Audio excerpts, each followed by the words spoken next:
Okay, the Stearns County Board of Commissioners meeting for Tuesday, May 4th will come to order. Let the record reflect that all commissioners are present. It's good to see everybody this morning. We'll start with the Pledge of Allegiance.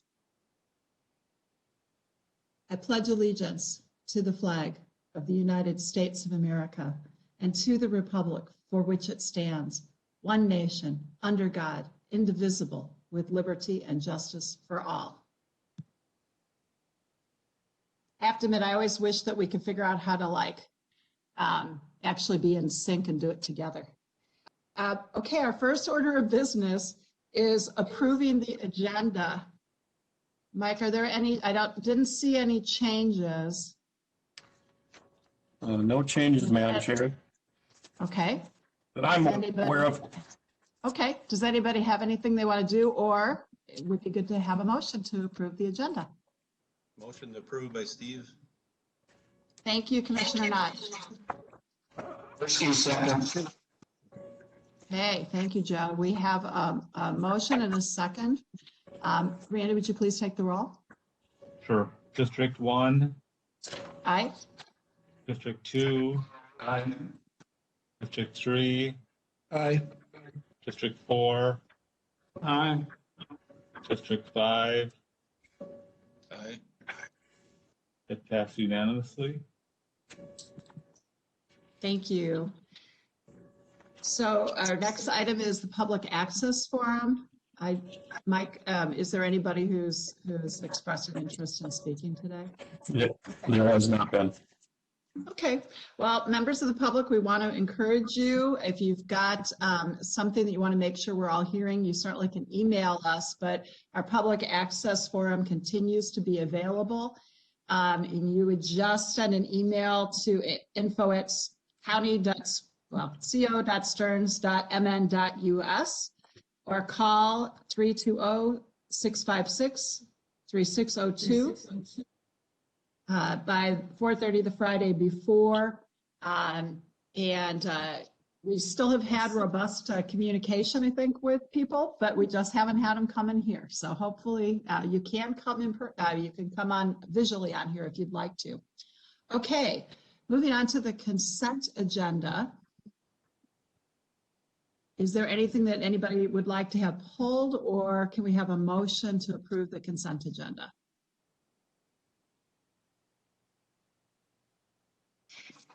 Mervyn, I'll move to approve the consent agenda. Great, thank you, Jeff. Is there a second? Second, Steve. Thank you, Steve. We have a motion and a second. Randy, would you please take the roll? District 2, Aye. District 3, Aye. District 4, Aye. District 5, Aye. District 1. Aye. Aye. Passed unanimously. Great, thank you again. So now we'll recess our regular meeting to move to the Human Services Board consent agenda items. I see Melissa is coming on. Good morning, Madam Chair, Commissioners. Melissa Good Huberty, morning. Human Services Administrator. There are 3 items on the Human Services consent agenda today, and they are items D1 through D3 on pages 18 through 24. The first 2 items are supervised visitation contracts with Nexus Kindred Family Services and the St. Cloud YMCA. And the third item is claims paid on behalf of Human Services, and I'm available for any questions. Members, does anybody have any questions? Or if not, we could use a motion to approve the Human Services Board consent agenda items. Persky, so moved. Thank you, Joe. Thank you, Joe. Need a second? Second, Steve. Thank you, Steve. We have a motion and a second. Seeing no further discussion, Randy, would you please take the roll? District 3, Aye. District 4,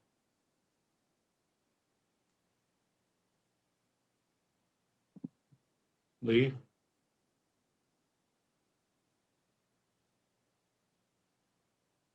the unmute and I'm not getting anything. Okay, You're unmuted now. we're hearing you now. Oh, okay. Okay, aye. Okay, District 5, Aye.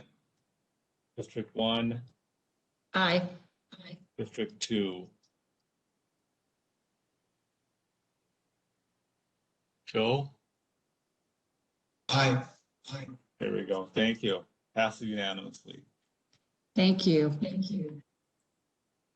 All right, our next agenda item. Thank you, Madam Chair? Melissa. Thank you, Ms. Thank Huberty. you. Madam Chair? Joe, did you have something else to ask her? Yes. Go ahead. Melissa, I'll tell you what, very pleased to see what's been happening in Stearns County with the vaccines. And so just want to make sure that, that continues. I was a bit curious.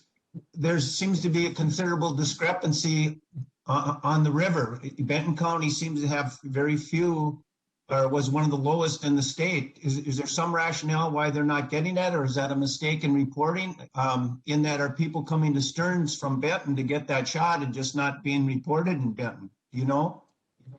Madam Chair, Commissioners, I think there's Ms. a Huberty. multitude of factors going on with that particular issue. I think there is some vaccine hesitancy in some of those counties, as well as I think we've just had a very organized effort in Stearns County between Centricare and local public health and emergency management. So some of it, not to I really can't comment on what Benton County has or hasn't been doing, but Stearns County has had a really well-oiled machine. So we've had a lot of success, which we're pleased about. Commissioner Persky. Yes, again, I praise your folks at your department for what we've been able to do there. But just going across the river in the East St. Cloud and into Sauk Rapids, we would hope that those people are getting vaccinated. We don't want to have a natural boundary saying we're not crossing the river because we're afraid to get the virus.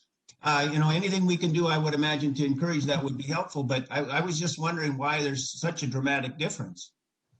And Commissioner Persky, remember, people are able to come to the vaccine site. They're able to come into Centricare. So there are many options. And I guess maybe kind of in a similar vein, I know that we've moved to really trying to do some more focused targeting or make things more convenient for people, because we now are venturing into groups of people that might not go out of their way to get it. So maybe along with Joe's question, you could include kind of what are we doing? And Madam Chair and Commissioners, yes, in local public health, we have we're now targeting communities that have a harder time with accessibility. And just so you know, we do not decline other residents. So Benton County has been coming over on our side of the line, and we vaccinate whoever we can. So we're certainly not vaccinating. We just, if you show up, we'll vaccinate you. And we've had enough vaccine to do that.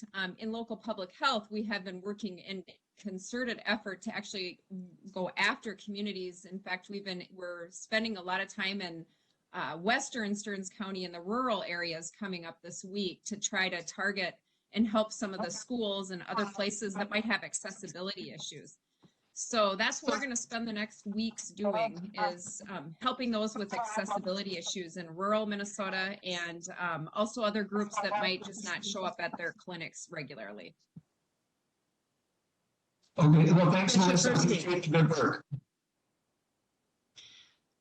Thank you. I'm very pleased with Stearns County, and it has been an effort of collaboration across the whole community with Centricare, as well as the schools and the universities and us in local public health and emergency management. So that's how it's And successful. certainly our percentages for people 65 plus are incredibly high. And if we're able to use some of the good learning or some of those folks to help others, and it looks like 12 to 15-year-olds are going to be able to be moving into those comps, which will make it a little easier on families too. So that's good.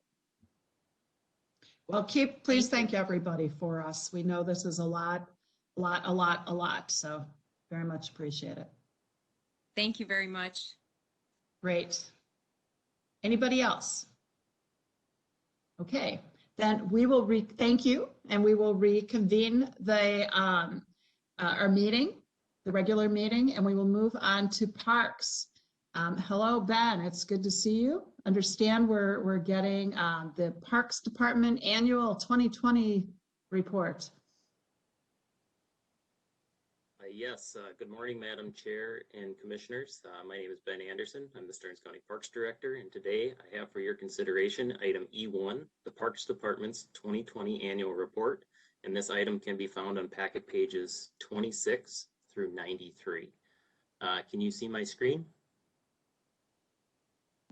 Yes. Perfect. All right. I'm going to adjust it just a bit here. A little bit more of a full screen. Alrighty, so I'm going to move through this as quickly as I can. There'll be a few slides that I kind of jump through. If there's questions as I go through, please stop me and I'll answer them. All right, so the mission of the Parks Department is to provide natural resource-oriented parks and outdoor recreational opportunities that enhance the quality of life for Stearns County residents through physical fitness, community building, and economic vitality. Just a table of contents, representatives that serve on the Park Commission, and also the county commissioners. Park staff, we have 7 full-time staff, and in 2020, we hired on 17 seasonals to help us manage and maintain our parks and trails scattered throughout the county. Ben, Jeff Mergen here. Just for a clarification there on page 30, can you explain what it says you have 5 Greenview caretakers. Can you explain what Greenview caretakers are? Mr. Anderson.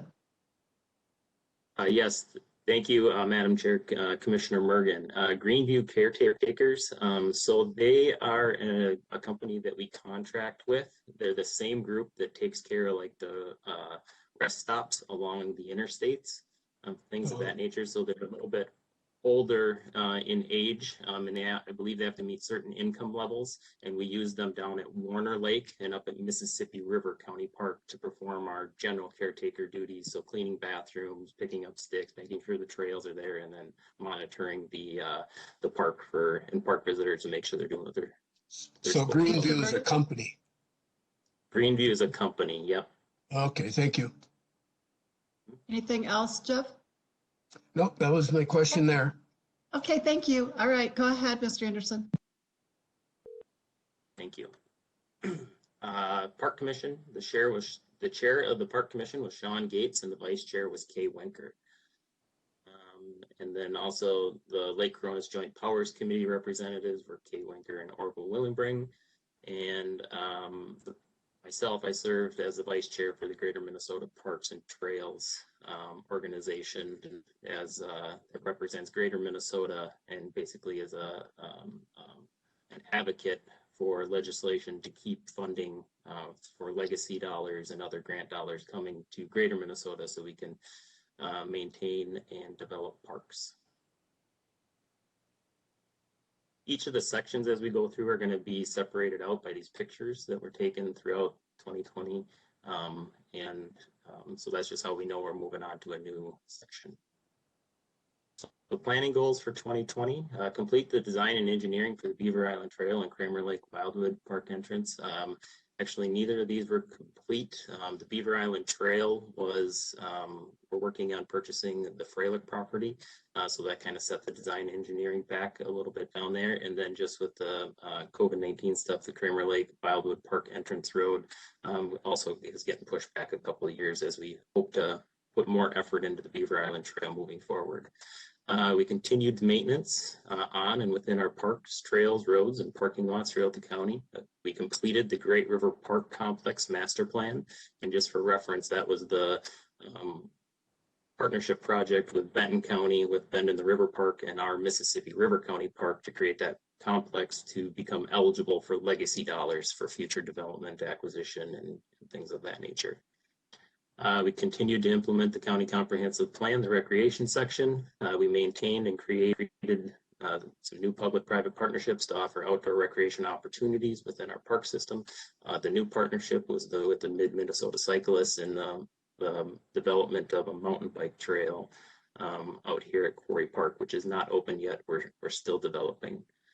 And then also just research the possibility of providing outdoor recreational programming within our park system. You know, that kind of got put on hold with the whole COVID stuff going on this last year as well, but it's something we're continuously looking into because there is a big interest in the area.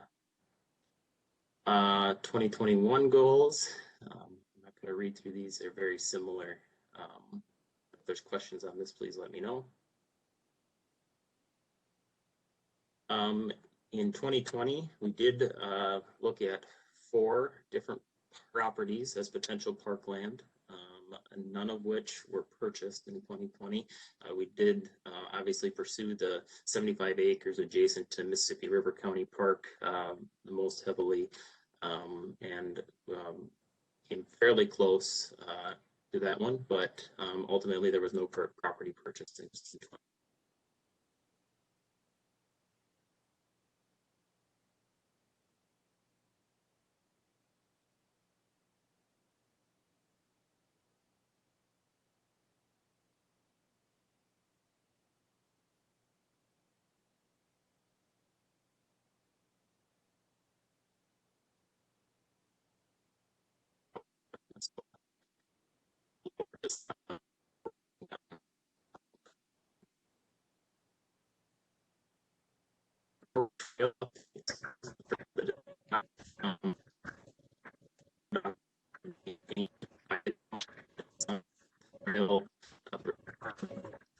Will be extended to Wade Park, which would be a responsibility to take that on. So,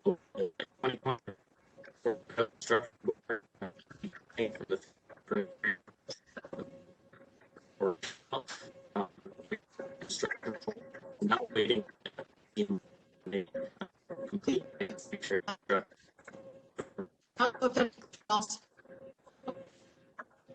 Excuse me, Ben. I don't know if anybody else had this problem, but my computer got disconnected from somehow from the mobility client. Is everybody back up? Can you see and hear me? I can see and hear you, but Ben is cutting in and out. Yeah, I just noticed that. Ben, can you try now?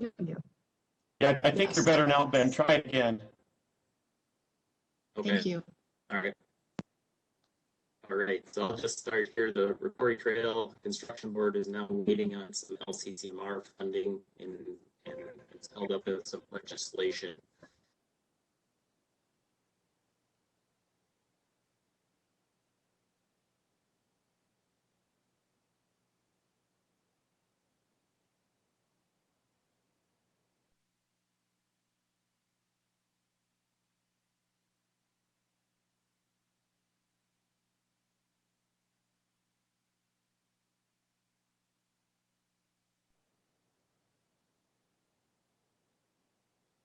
This is a map that just shows where all our parks and trails are located throughout the county and which districts they fall into.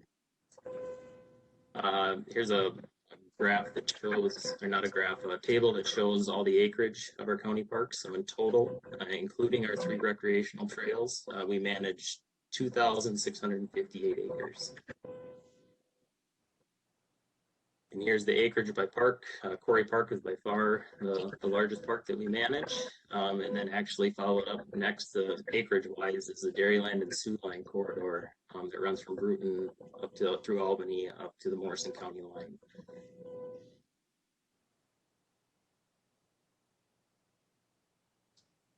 Development that occurred in 2020. So we opened an archery range at Oak Township County Park. We completed the Great River Park Complex Master Plan. And we completed constructing the open air shelter at Rockville County Park, and that is available to rent this summer.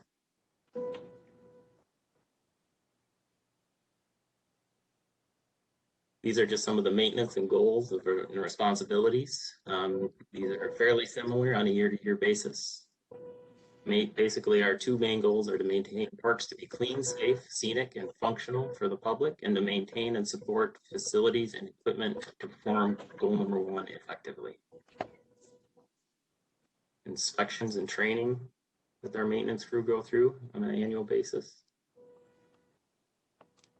Well, 2020 maintenance hours by activity. So park maintenance and general maintenance are two categories in which we spend the most time doing. And just for your reference, park maintenance includes caretaker activities, so like cleaning restrooms, brushing back trails, picking up garbage, things of that nature, deliveries. And then the general maintenance includes things like mowing, landscaping, grounds care, signs, work on bridges and culverts and those type of activities.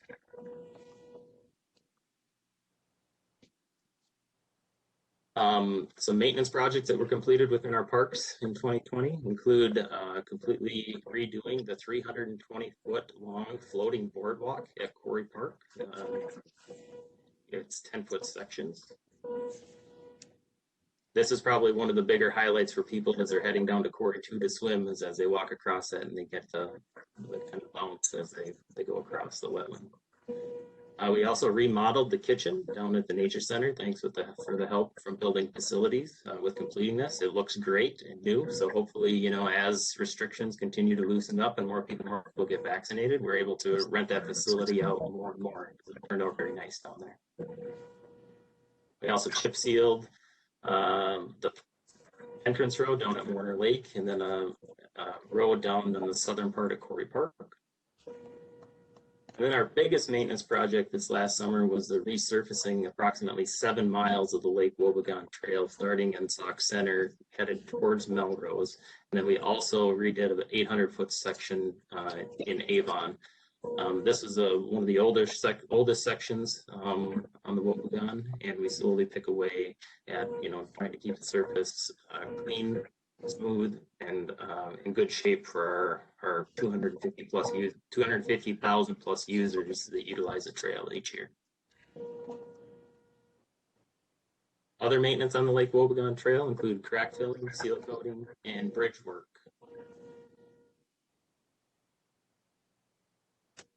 We also replaced quite a few culverts in 2020. 12 culverts in total were replaced along the Wobegon, the Sioux Line corridor, and the Dairyland Trail.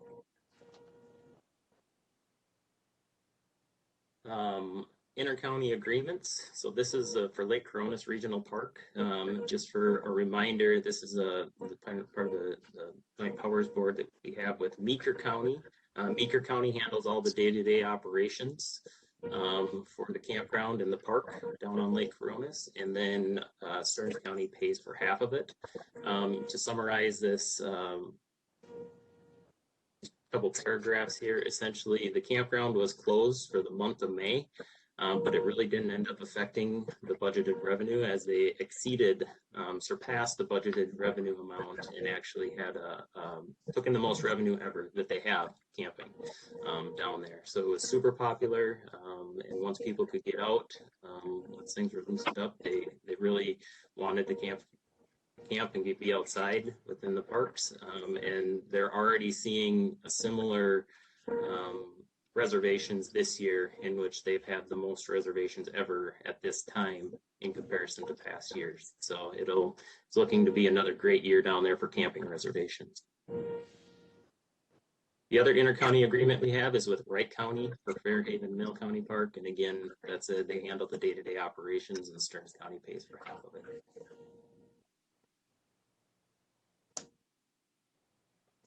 So we'll move on to the financial portion of the county budget. So the 2020 budget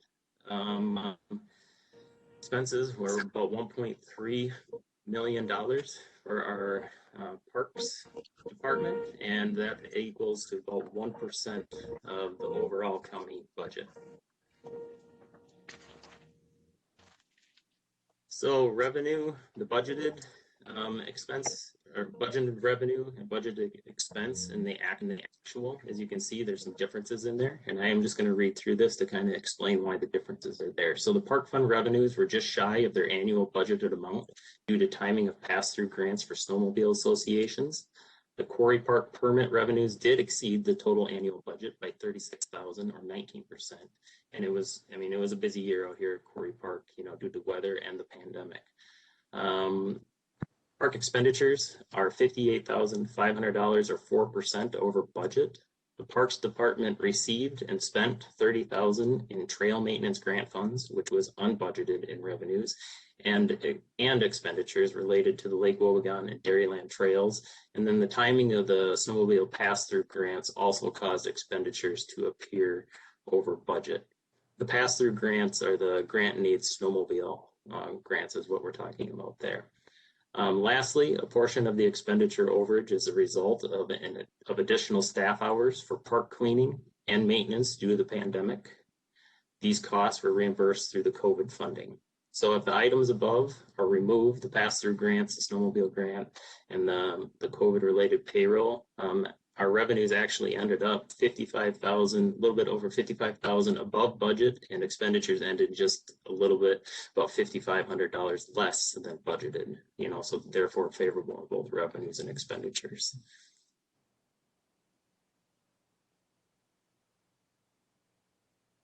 The revenue, this is broken down, and this revenue that we're showing here is really just from our parking permits, donations, and then grants, the smaller grants that we receive for maintenance along the Wobegon and Dairyland. So in total in 2020, we took in $268,000 in revenue. Break that down a little bit further.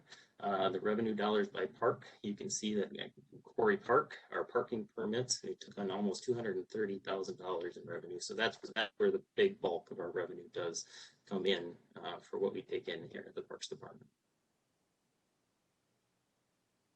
The revenue by source. So again, the daily and the annual permits for Quarry Park are where we get our biggest revenue source from, followed by our grants that we apply for to help with maintaining the trails that we have. Quarry Park permit sales. So in 2020, in total, we took in just the parking permit sales is to the $226,000 and you can see the comparison to the past years. So we had a pretty significant increase. These are the permit sales for Quarry Park laid out by month. So the blue lines are going to be for 2020, and then the two previous years there before. So as you can see, in most months, you know, we were above what we've seen in the past for the number of passes that we sold. You can see once we get into the June, July, and August, how those numbers level off, and they're not both the same as what they have been in the past, with the exception of July. That's when we were limiting the parking out here at Quarry Park to about 100 to 120 cars, just in an effort to keep the number of people around the swim quarries down. And, you know, even though we were limiting it to that 100, 120 cars, there were still probably 400 or 500 people out within the park, with 90 to 95% of them all standing around the swimming quarries out there. So I thought, you know, pretty amazing to see that we were hitting the same amount of revenue that we had been in previous months, especially during our busy season, even with the restricted parking. So if we wouldn't have had restricted parking out here, who knows what these numbers would look like. These are just the number of daily permits sold. So in 2020, we sold a little over 30,000 daily parking permits for Quarry Park. And in annuals, we sold almost 3,900 annuals. And you can see that's almost 800 to 900 more annual permits we sold in 2020 than any other year. So the annuals are really popular, and we're continuing to see that trend moving into 2021. These are just the fee schedules, what we charge for the rentals of our shelters, and then also for event revenue sharing. Shelter rental fees last year, as we can imagine, with the pandemic, with restrictions, they were about half of what we saw in 2019. But overall, you know, we were still able to rent some of the shelters out and have people enjoy them. Grants requested and secured in 2020. These are the grants laid out. that we have requested. So the grant aid ski trails that's used out at Kramer Lake Wildwood, you get $3,200 to help with maintaining those trails out there. The Minnesota DNR grant aid snowmobile trails, that's a pass-through grant that comes through the county. The FedRec trail grant, the $25,000, we use that to help with seal coating and crack filling the trail. And then the outdoor recreation grant program, the Lake Corona shower house. So that was a co-application with Meeker County to replace a shower house down there at the campground. Donations in 2020, the Minnesota Trail Riders Association, technically that's a grant, but it just gets tracked through the donation side of things, and we use that to maintain the trail down the Dairyland Trail, the surface down there. The archery ranges took in about $1,800 in donations. Memorial, so benches and trees and such, $1,525. And then the Lake Wobegon Trail, we have donation boxes out there for the 73, and then Quarry Park, $37. Estimated cost of parks and trails, so the financial. So these are just estimated when we break down our park operating expenses. The non-departmental funds on the bottom of your screen there, just about total expenses. That's the pass-through grants and other smaller budget items that go through 003 that don't directly affect what we're doing out within our park system. So as you can see on this, Quarry Park and Nature Preserve is about $350,000 it costs us to maintain and operate that park last year. That's our busiest park, our biggest park. We estimate about 150,000 people that come through this park every year. So moving on, here's a graph that kind of points out where the estimated costs, and I think it did a little bit better visual on showing where the costs of our budget go. And again, there you can see Quarry Park takes up about 30% of our budget, followed by the Lake Wobegon Trail and Warner. And those are our most heavily used parks, which then in sense, makes sense that they cost us the most to maintain and manage. These are project expenses. So these are funds that are not part of the park's operating budget. So they come from like grants for the county capital improvement plan or regional rail authority, but they're still projects that get completed by the Parks Department. So we did finally finish up the financials for the extension of the Lake Wobegon Trail from St. Joe to Wood Park. The Lake Wobegon Trail rehab, that's that 7-mile repaving. That was part of a state grant. Lots of culverts replaced and things more of that nature. But again, these are projects that Park Department completes, but they're not directly part of our operating budget. There's another funding source for them. So with finally wrapping up everything with the Lake Wobegon Trail extension from St. Joe to Waite Park, I just wanted to throw this slide in here to show where the money came from to pay for this project. So federal dollars, we brought in almost $2 million to help pay for that extension. State grants was a little over $2 million to help pay for that extension. And then local, so this was the Stearns County, City of Waite Park, City of St. Cloud, City of St. Joe. I'll put some dollars in to help pay for some other smaller expenses that weren't eligible through the federal or the state grants, for a total project cost of about $4.4 million. So I just really want to point out, that we do a pretty good job of bringing in other funding sources so that we can pay for these great community assets that we provide for the county residents, and they are heavily used by the public as well and appreciated. So a big thank you to all of our project partners that assisted with completing this project.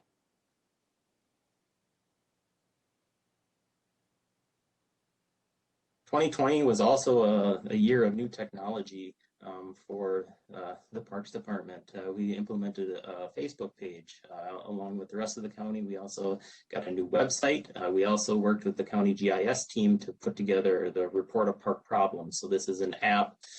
People can go online or scan a QR code, and if they see a tree down on the Lake Wobegon Trail out on the other side of Albany, they can just send an email through us and take a picture of it. Or if they see a sign down out at Quarry Park or anything, really, they can have an easy access through their phone to just send us that information.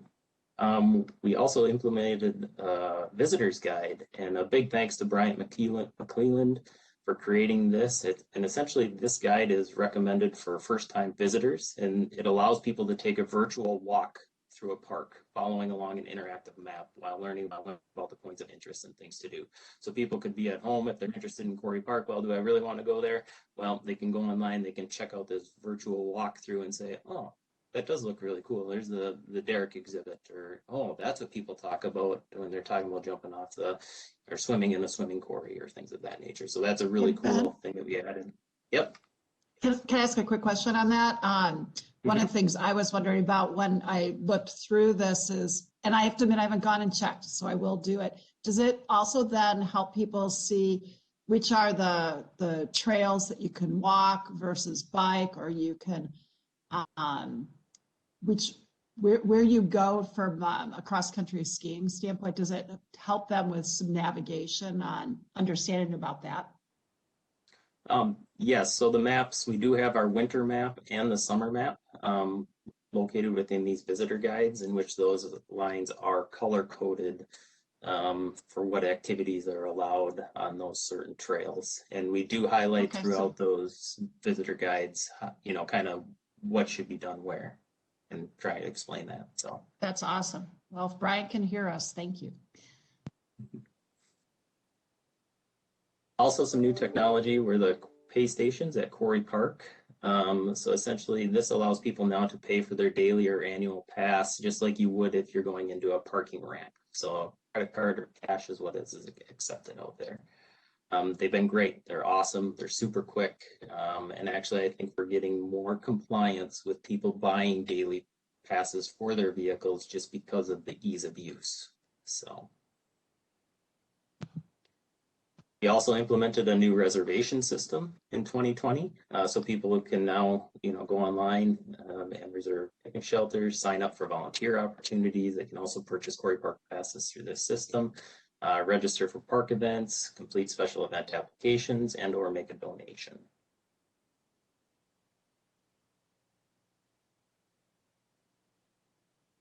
So park and trail use amenities. There's not much you can't do within our county parks, you know, but this is just a list of everything you can do. And there's probably some I'm sure that we've missed.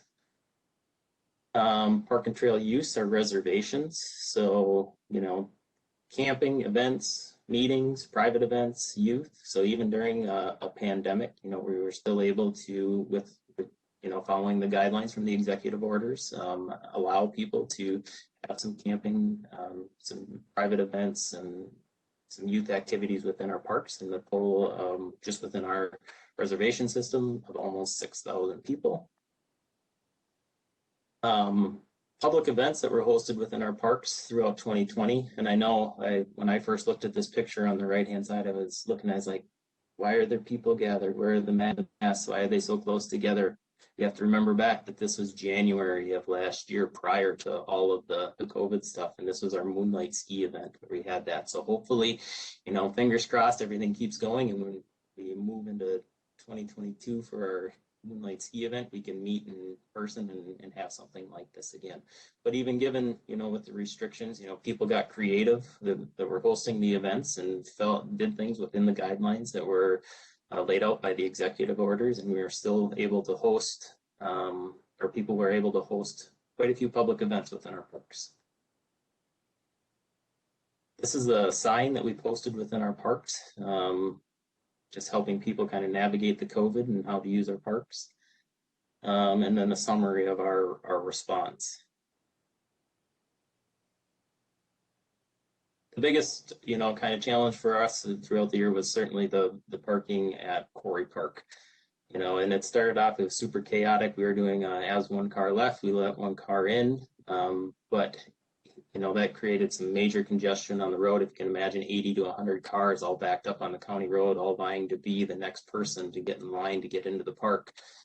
So we ended up implementing a reservation type system working with IS, in which we collected the people's cell phone number, and then we text them, had them leave the park, go somewhere. We didn't tell them where they could go, but they had to go somewhere else. But then we text them when it was their turn to come back into the park, and that actually worked very, very well once we got that into place.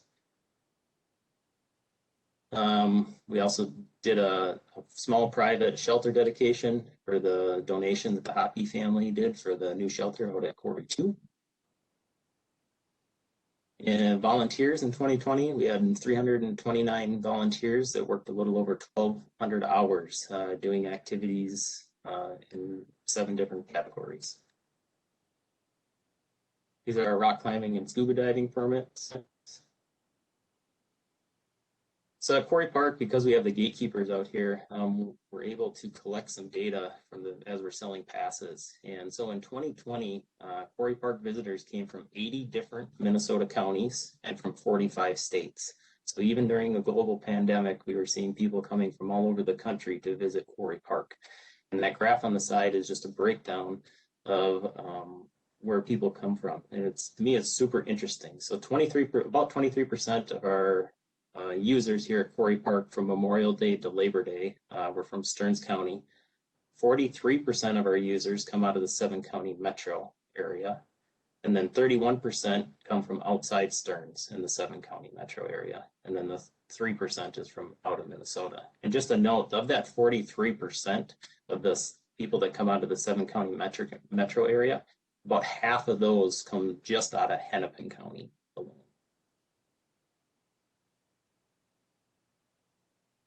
And that, so 2020 certainly presented its challenges, but the Stearns County staff rose to the challenges and provided a safe, enjoyable experience to our regular park and recreational trail users and to many first-time park and trail users. The biggest takeaway from the COVID-19 pandemic, as it relates to parks and trails, is that they are essential to a community's health and well-being as they provide and will continue to make available space for people escape from everyday stressors and will continue to provide physical, mental, and emotional benefits, even during a global pandemic.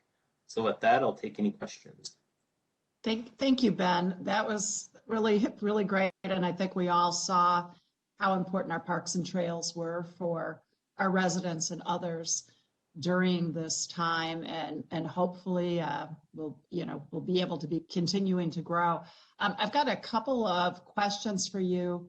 They're not connected. One would be, and Commissioner Mergen might even be considering asking a question like this. Can you talk a little bit about the opportunities or challenges to having parking permits utilized throughout our parks and trail system now that there are boxes? Because certainly one could argue if you have human costs sitting there. Can you just talk a little bit about that and maybe the access and barrier? And then separately, now that we continue to be seeing progress, particularly people getting vaccinated and the opening up, what changes, if anything, do you see for this summer? Yeah, so I think the first question, and correct me if I'm wrong, or the way that I understood it is that you're kind of wondering about potentially implementing a parking pass for all of or most of our county parks? Yep. Is that correct? Just a question. Okay. I mean, I know that that's something we've asked about, that's been raised before. Right, and it's certainly something we could consider. Quarry Park is kind of unique in that we see so many visitors, and in the area in which the people are swimming or recreating, at least within the busy time of the year, we also have additional staff. So we hire on, 8 seasonals to help us out here, and that doesn't include the help we get from the sheriff's office, because we do have people, the water patrol and park patrol will come in here as well 7 days a week, and many of those days we have 2 of those people that come in as well. So I think Quarry Park, in itself just presents some unique challenges in being able to manage the recreational opportunities that we have within this park. Our other parks that we do, like at Warner in Mississippi, where we see some more people, we do have caretakers down there as well.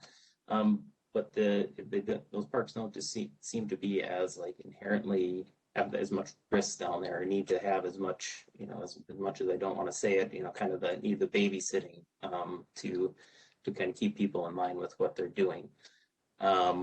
Not saying that there isn't costs involved with those other parks that see more people as well. It just seems, that we see more of those costs and be able to offset that with some of the parking fees. Because here at Quarry Park, anybody can walk in or bike in for free. We actually have a bus stop right outside the parking on the road as well here. So it's really if you want to park your vehicle here is what we charge for people to come in. We don't charge people to use the park. So did I kind of answer your question, I hope? Yep, you did.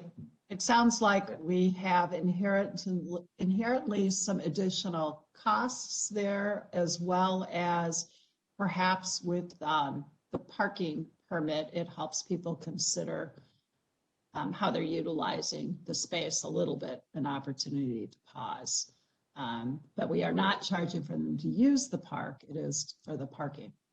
It was just a question, as we keep looking. Yeah. And I know that I certainly hear often about how much constituents and other residents appreciate being able to utilize and are willing certainly to pay for that.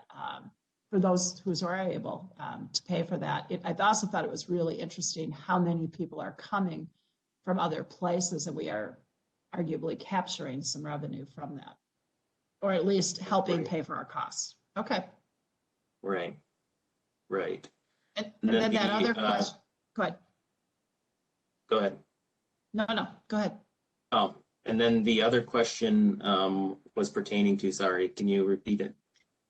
It really is about this summer as things have been opening up. I mean, clearly lots of people, probably including all of us, have utilized our parks or trails during this time. But as things are changing, do you see any differences in the plans for this summer based on the higher rates of vaccination and some of the changes from the state? Right, so we're going to continue to do increased cleanings within the areas that need to be within our parks and trails. Our biggest hopes are that we'd be able to, at some point, be able to open Quarry Park up so we don't have to restrict the parking. My understanding is that the governor is supposed to be coming out with some kind of reopening plans, which I hope will address some of those issues. But as of now, we're planning on opening at least Quarry Park, the swimming areas, the same way that we ended last year. So with the restricted parking. And typically we don't have to worry about that until about that Memorial Day weekend. So we got about another month. So, unless the governor does something and to kind of relieve some of that, or allow some more of those larger gathering type things, we are anticipating starting that the same way as we ended last year. All of our other parks and trails are open, for people to use whenever, however they want at this point. So. No, that's great. And I know that the neighbors certainly appreciated the efforts that you and staff have made to try to help people not utilize their property as a thoroughfare. Right. And So interesting thank you. enough. Oh, sorry, Madam Chair. Nope, Interesting enough, so we actually found out because that apparently Snapchat, when people take pictures out at Quarry 2, it just automatically geo-references to the closest address. And it was actually, that closest address was a property on the east side of the park. So we have since had that removed. So hopefully that'll help maybe alleviate some of the fence jumping that we were seeing last summer. That's great. That's great. Other members, questions, comments? Madam Chair, just one thing. Say, Ben, I Commissioner want to say Persky. you did an awesome call on putting in that boardwalk last year. Thinking about the cost of materials. Do you have an idea what the cost was on that boardwalk last year? Ben? Yeah, so excuse me, Madam Chair, Commissioner Persky, yes, we spent about $20,000 in material to replace that. So yeah, you could probably easily triple that cost if we were to try and do it this year. Yeah, well, good call. Yeah, good comment. Others? Well, seeing none, we do need a motion to accept the report. Somebody would like to make that? So moved. Thank you, Lee. Persky, second. Okay, we have a motion and a second. Randy, would you please take the roll? District 4, Aye. District 5, Aye. District 1, Aye. District 2, Aye. District 3. Aye. Motion passes unanimously. Great, thank you. Thank you so much. And please thank your staff and certainly our partners for the work that is happening. We would obviously all really appreciate it. Thank you. I will. Okay, great. Members, next we have environmental services, and after that, we'll be taking a quick break. I think we're looking for Shelley and Mark. And there's Troy. Madam Chair, Yes, Ms. Benson. Shelley Benson, Environmental Services Director. We have 2 items for you today. And Mark Lateral is here to present, and hopefully he's been elevated. And I'm waiting for him to show up on there. They're solid waste related. And the first one is on packet page 94, which is a letter that needs to be signed regarding waste management in Elk River. So hopefully Mark is available. Mark is showing on my screen at least, but I'm not seeing him on the, oh, there, you're on both. And I understand that you have some things to show us. Yes, good morning, Madam Chair. As Shelley indicated, we'll begin on packet page 94, item letter F1. As she indicated, the first item, and with me this morning should be Troy Freihammer, Senior and Specialist Solid Waste Officer for the county. This first item is a request of the board to authorize you, Madam Chair, to sign the provided letter responding to waste management as request for information regarding their application to the Pollution Control Agency for their certificate of need. Environmental Services has drafted a response letter to the original March 4th letter from Waste Management, providing the information as requested. If you have questions with that, I would defer those to Troy. He would be much more capable to answer those than I would at this point. So, Members, any questions?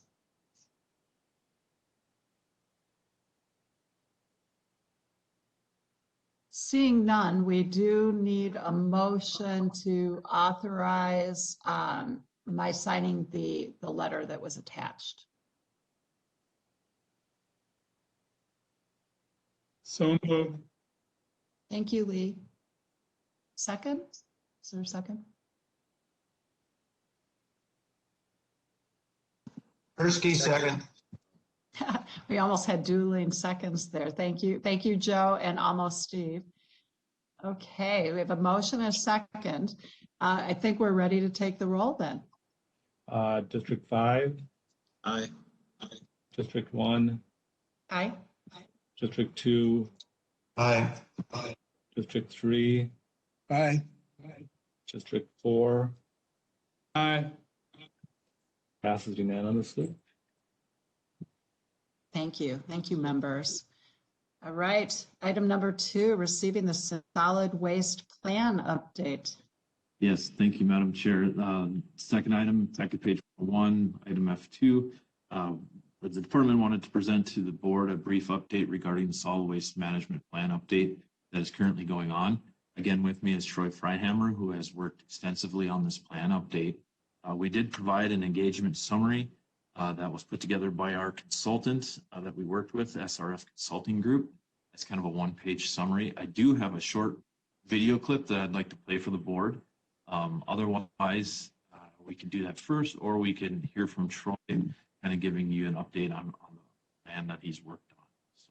Unless you've got some comments, Mr. Freihammer, you want to make beforehand, let's see the video. Okay, Okay, I'll share my screen then, Madam Chair. thank you.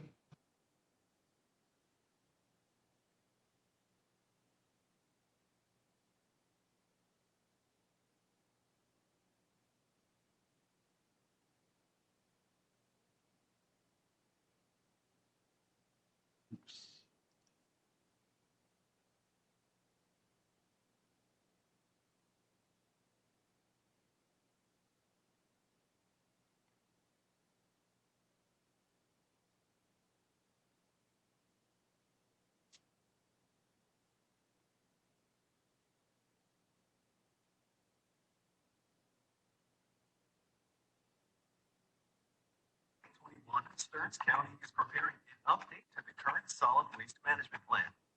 Residents and businesses play an important role in helping the county implement proper solid waste management.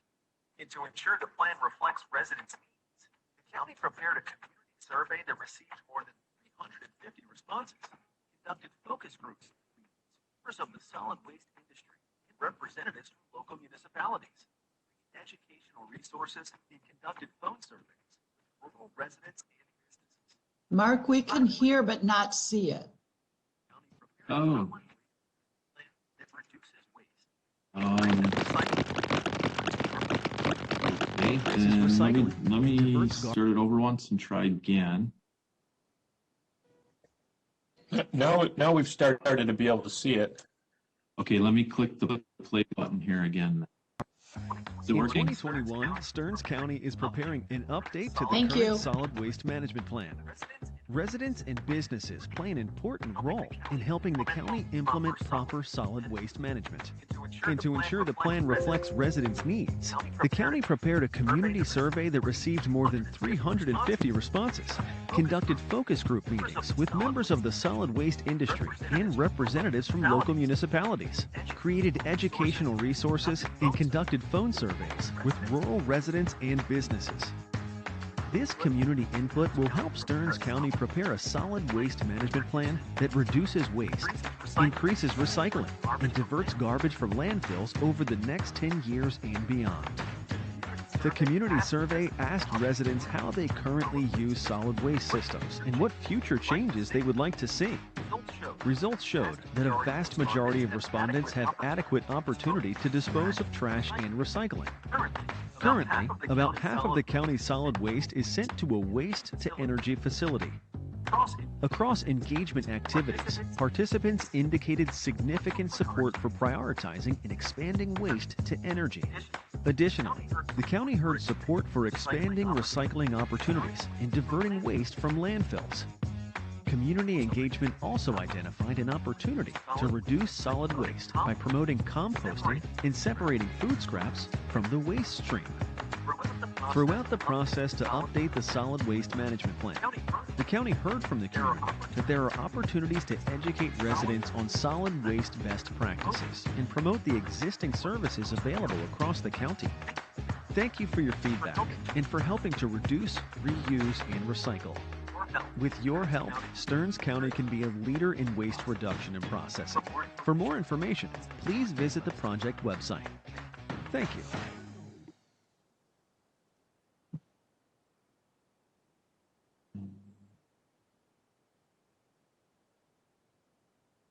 Thank you. That was worth you starting over for. Oh, let me get out of here now.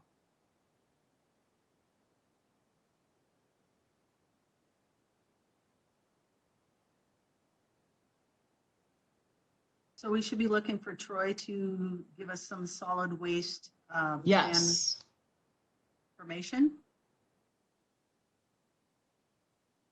Troy, morning, Madam you Chair. are on. Thank you. Morning, Madam Chair Thank you. and Commission members.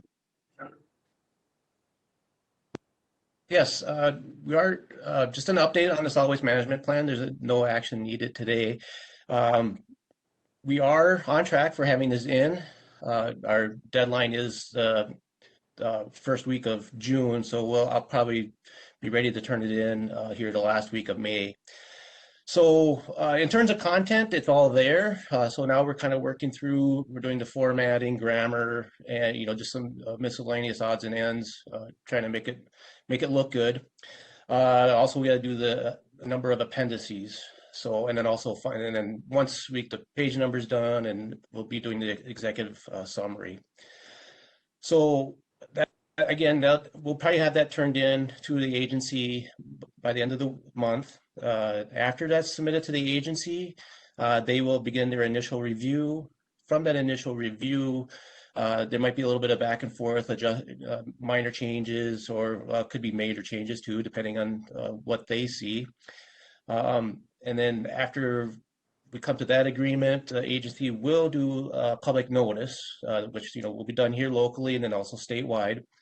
And once that public notice period is over with, at that point, we'll be coming back to you for the resolution saying that this is our plan. And with that, I'd entertain if there was any questions. Members, any questions, comments?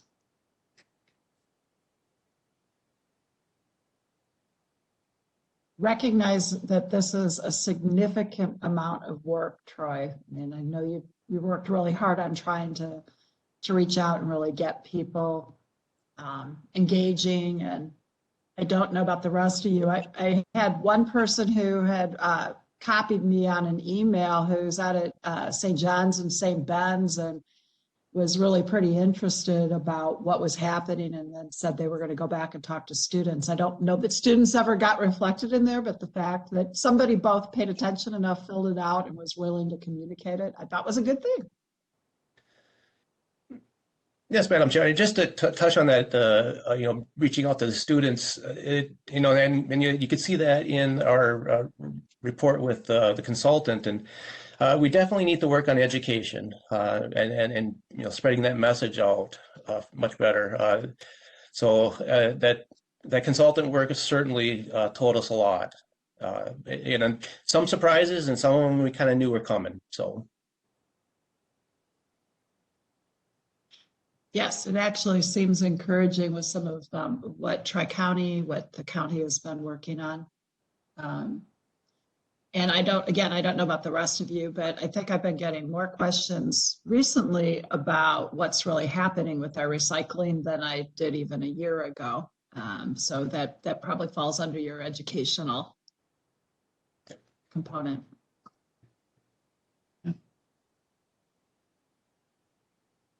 Well, do not take silence for lack of appreciation. We really do appreciate this work, and it's going to help us moving forward. And Leah just smiled, so I always consider that to be a good thing. Madam Chair? Yes, Ms. Benson.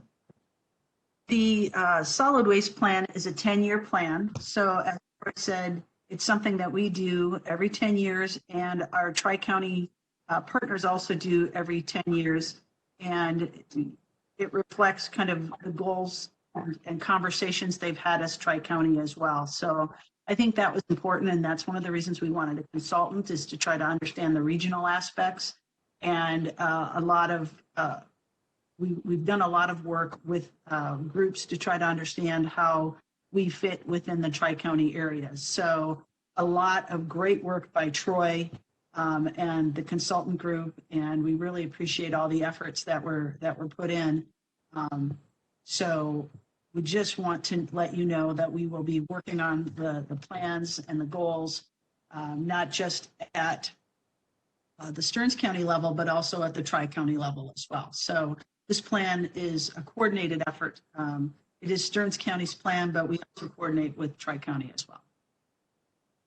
And I think to that end, it bolsters part of the goals that we've had with Tri-County, seeing particularly over these next 10 years about reducing waste, trying to figure out about separating out organics if we can, supporting the waste to energy initiative. So, I mean, that education piece will continue to be important. So, exactly. Great. And that's all on our agenda for today. That was an informational item. So, okay. So we don't need any action. Correct. Okay.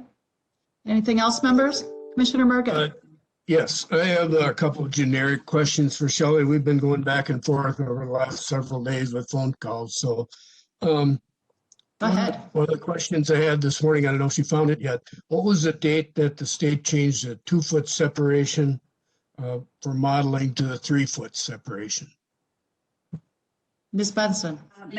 Madam Chair, Commissioner Mergen, the date for certification review for the 2-foot separation was April 1st, 1996. I did send it to you in an email, so you might not have gotten it, but it will be in the email.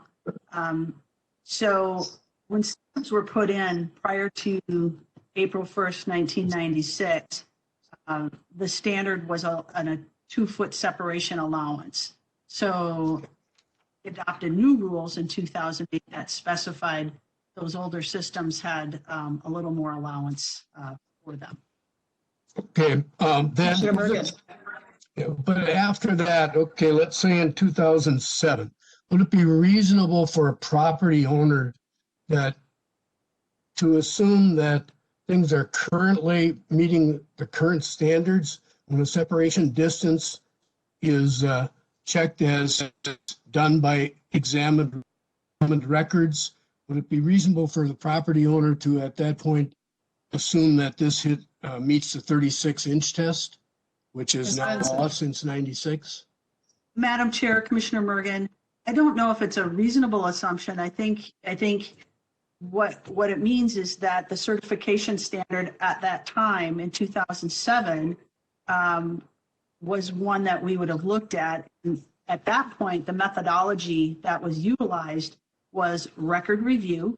So that would have meant looking back at the permit that was issued in 1990 to see if it was proper, to see if that reflected proper standards in 1990 when it was installed. So that's what record review is. We did not do soil verifications in the same way. So it's not a soil verification. It's just a review of the record of installation. And then it was also a walkover. So at that point, staff would have received a septic certification review, and they would have gone out to a property, walked over the property to see if anything was surfacing to the ground. And then if it wasn't surfacing to the ground, they would have said it was okay. Commissioner Mergen. This one that I have in hand says the separation distance check that it's supposedly good by examining records. And these are supposedly the professionals doing this, and a property owner goes through this once, maybe twice in their lifetime. And how do they have any way of knowing that later it's going to come back at them? Oh, now it doesn't meet the 36-inch test. See something, there should be an addendum added there or something so that they are aware of this. I think at the bottom of the form, there's some explanation, Madam Chair, Commissioner Mergen, there's some explanation about that this is a snapshot, essentially. It's what we observed at the time. The reasons the rules changed in 2008 by the state, and then Stearns County adopted in 2010, was to try to better manage some of these situations, because we felt there probably wasn't enough information out there at that time. So at that point, we basically try to review the information to the best of our ability. In 2007, that system would have been essentially 17 years old, which is about half-life of a system. So now in 2021, that system put in 1990 is 31 years old. The expected life expectancy of a system is between 25 and 30 years. So to find if that system isn't meeting standard, isn't unusual, there could have been ponding based on leaking in that particular site. There's some things that have happened on the site that could have impacted separation distance as well. Okay. Yeah, going to the second one here, there seems to be a discrepancy as to where plumbing ends and SSTS begins. When there's a grinder station, it's my understanding that that's just a pump in there to pump things uphill to the actual septic system, and there's no fertile or whatever, nothing going on there and it's a plumbing code that's supposed to apply. Ms. Benson. Madam Chair, Commissioner Mergen, again, we talked a little bit about a particular circumstance. We don't have an application for that, and until we have one, it's hard to know exactly what the designer intends. So if we get a full application, then we can review it, have a full conversation about all the standards and the requirements. And I think that would be the best situation for us to have a full knowledge of the situation. Okay, Commissioner Mergen. but that's been kind of going on and inspecting what's considered plumbing. What does, when you contact the plumbers union, what do they say about that? Ms. Well, we Benson. haven't contacted, Commissioner Mergen, Madam Chair, we haven't contacted the plumbers union. We contacted the Department of Labor and Industry, who regulates plumbing code. We've also contacted MPCA, who addresses septic code. So once we had conversations with those two bodies about the tank and the setting of a tank, they gave us information. So we're waiting to get an application. Once that application comes in, then we can more specifically review what situation applies. So we don't regulate plumbing code. We just address the situation when it relates to a tank and if a tank is being placed. And I think So- that's the Commissioner discrepancies. Mergen. So the plumbers union is not aware that you're doing this? Is that what I'm hearing? We wouldn't have contacted the plumbers union. We Does this would have con- something to do with training? I mean, can you just explain a little bit about how those who would be implementing or following the regulations would have information so that they know what to anticipate? Madam Chair, Commissioner Bergen, what we would do is contact the Department of Labor and Industry who regulates plumbing code and have a conversation with them about code. All of the, anything in plumbing code would be responsible under the authority of a licensed plumber. We wouldn't be doing that. And we wouldn't look for it. We just address the issue and try to determine if there's a tank that needs to be addressed, then we would have to manage the tank. So I think there's some discrepancy, but again, without a permit in our hands to look at and review, it's hard to assume we know exactly what's being asked of us. Commissioner Mergen. Have you been in contact with Dave Gustafson from the University of Minnesota? It's my understanding that he teaches the classes on this and he writes the manuals on this. So have you been in contact with him at all? Madam Chair. Ms. Benson. We were in contact with the state of Minnesota who regulates and addresses the rule. And we were in contact with Department of Labor and Industry. So those are the two entities. I am unaware of our staff contacting Dave Gustafson, since he's an educator, not the rule teacher. So that's my understanding. I can certainly check with staff on that.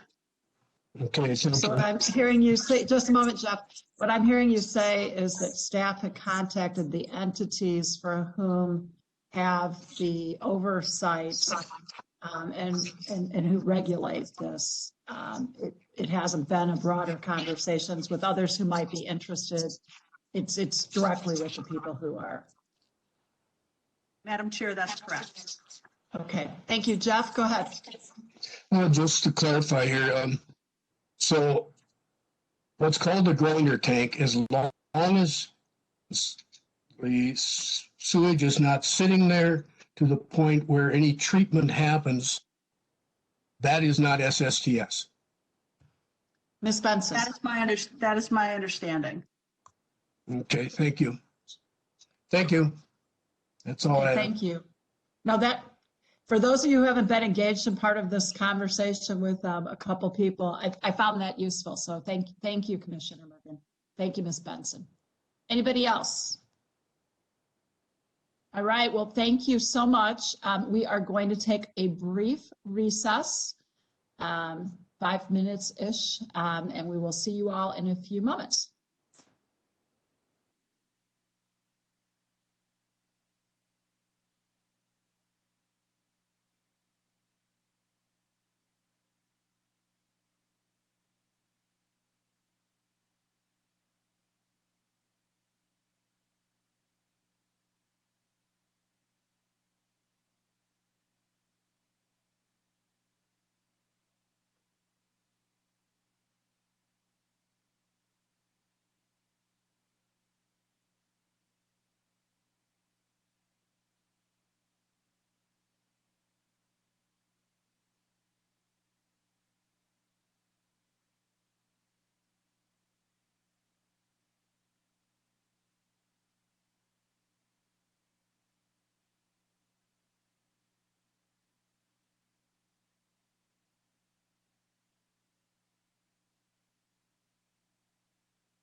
at the right times. And thank you, thank you, thank you.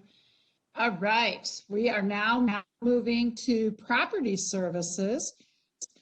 And Mr. Johnson, it's good to see you. Mr. Johnson, it's good to see you. 3 items? Yes, 3 items. It looks like we have, is it 3 items? Yes, 3 items. Yes. I think Chad Martinez with you. The first one is adopting the resolution regarding threshold and authority for completing minor drainage repairs. So members, drainage. All right, Yes, Mr. good morning, Johnson. Good morning, Madam Chair and members of the county board. Jeff Johnson, Property Services Director. Also present is Chad Martini, Land Services Manager. We'll be presenting information related to 3 drainage items that you mentioned. They are identified as items G1, 2, and 3. I'll cover the first item, and Chad will review the second and third items. The first item will require some action on your part. This is in regards to setting the threshold and authority for completing minor drainage repairs. In 2009, the county board adopted a policy authorizing the Drainage Authority staff to make arrangements for minor ditch repairs when the estimated costs are less than $2,500. Well, since that time, vendor costs have increased for certain work.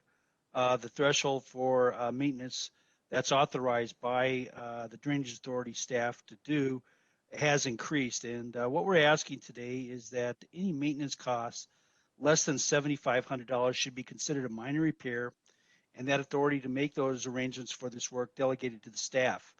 Additionally, any maintenance costing $7,500 or more should be considered a major repair and presented to the county board acting as a drainage authority for their approval. This change in policy is based on some careful study where we've identified similar limits established by several counties, some of which have limits as high as $10,000. We've also worked with the Stearns County Procurement Manager and discussed this change in policy, and she's also supportive of it. The resolution that we're asking you to adopt is found on packet pages 194 through 195, and this resolution was prepared by staff. It was also reviewed and edited by the Drainage Authority's legal counsel, and we're comfortable with the changes that are being made to this policy. So for the sake of time, I'm going to forego reading the resolution unless it's something that you wish. Otherwise, if there's any questions, I'll be happy to entertain them at this time. Members, any questions? Sorry. Madam Chair. Yes, Commissioner Persky. Say, Jeff, when we talk about that minor maintenance, just specifically, is that removal of debris? Is it any excavation at all, or just removal of debris? Madam Chair, Mr. Commissioner Johnson. Persky. Yes, Madam Chair and Commissioner Persky. The minor drainage would be basically for maybe some vegetative control, beaver control, obviously to remove trees. We had a similar situation last spring on County Ditch 28 where we actually removed trees a couple different times. And in those instances, we had to approach the board for approval to do this work, which caused some delays.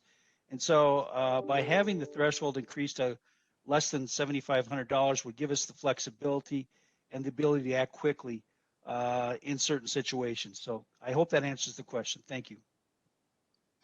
Madam Chair? Yeah. Yes, Jeff, I'm just concerned, can property owners do any of that on their own? Let's say if you've got fallen trees or they do have a beaver dam, can they remove that? Mr. Johnson.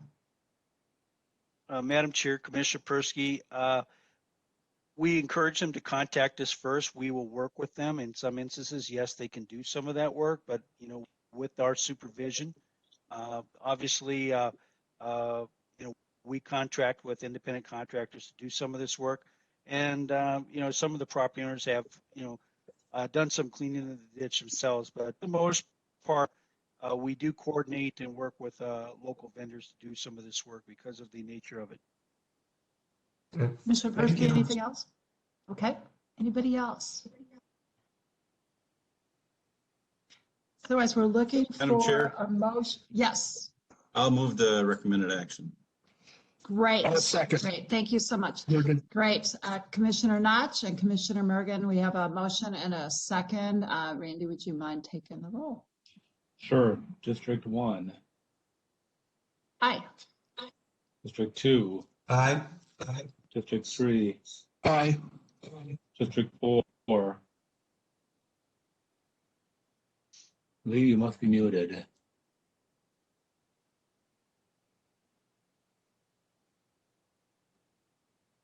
Does a nod count? Sure. Okay. District 5. Aye. Okay, passes unanimously. Great, thank you. All right, item 2. We've got Yes, some at this point, updates on county, on County Ditch 28 and Ditch 35.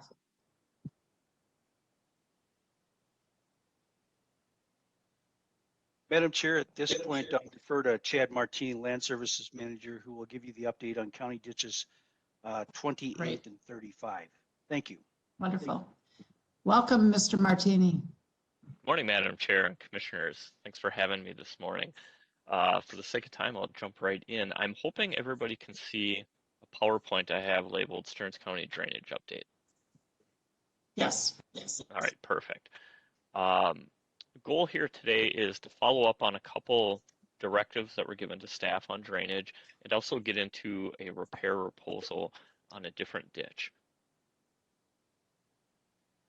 Following up on CD 28, we did a spring inspection. You'll remember last fall, there was some board direction to staff to monitor and inspect the removal of a fish trap barrier on the north end of Two Rivers Lake. Our spring inspection was an effort to work towards coming back to the board with a more formal County Ditch 28 update in the future. For those viewing at home, as a reminder, County Ditch 28 is located in Holding and Albany Townships with Two Rivers Lake sitting in the middle. What we found out there, we went out there, the survey field crew, which puts in a lot of work for us on our drainage program. April 15th goes out, inspects various points, takes some photos, and what we found was even after all the rain, water is still confined to the banks, which is a really positive element for this particular system. We know it can change fast, but this is what we found on that particular day. Here's just some pictures. This is up by County Road 17 in Holdingford, and we see the water in the banks. This area is notorious for spilling over in the spring or when we get heavy rains.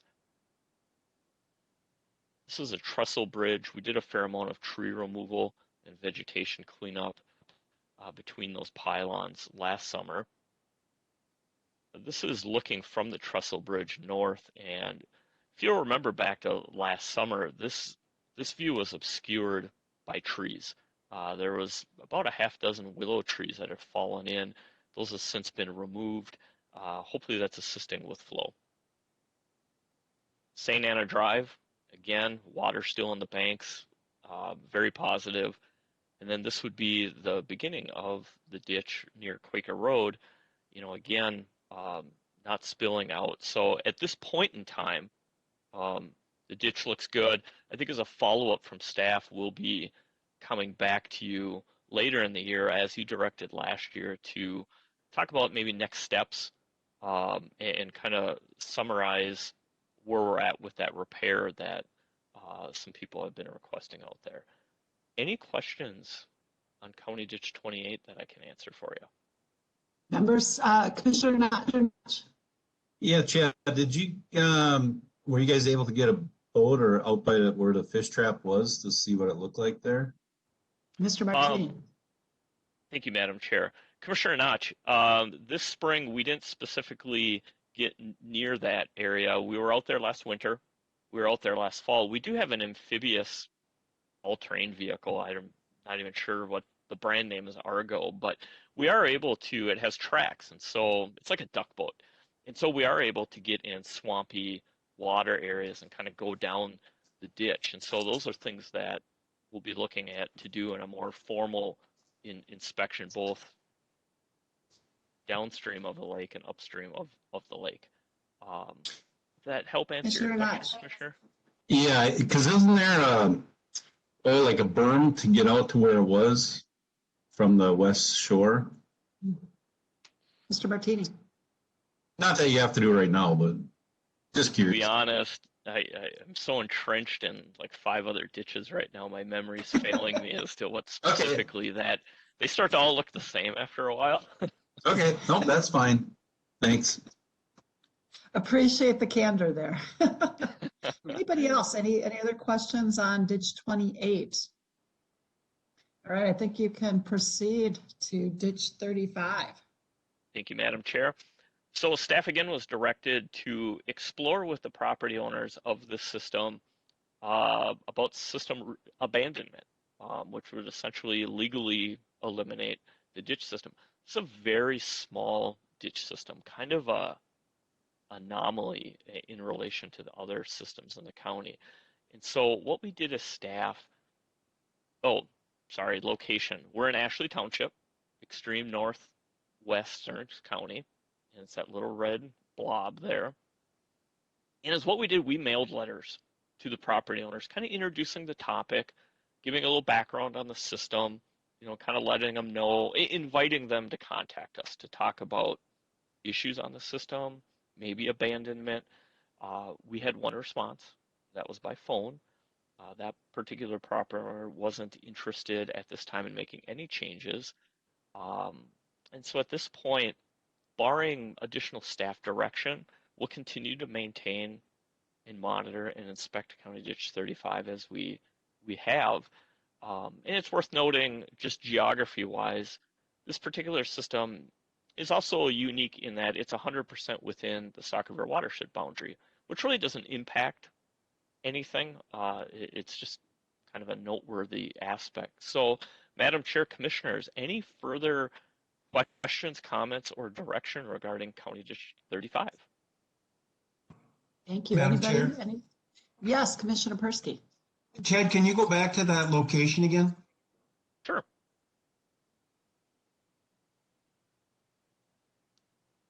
And is that Highway 28? It could be. Mr. Martini. Okay.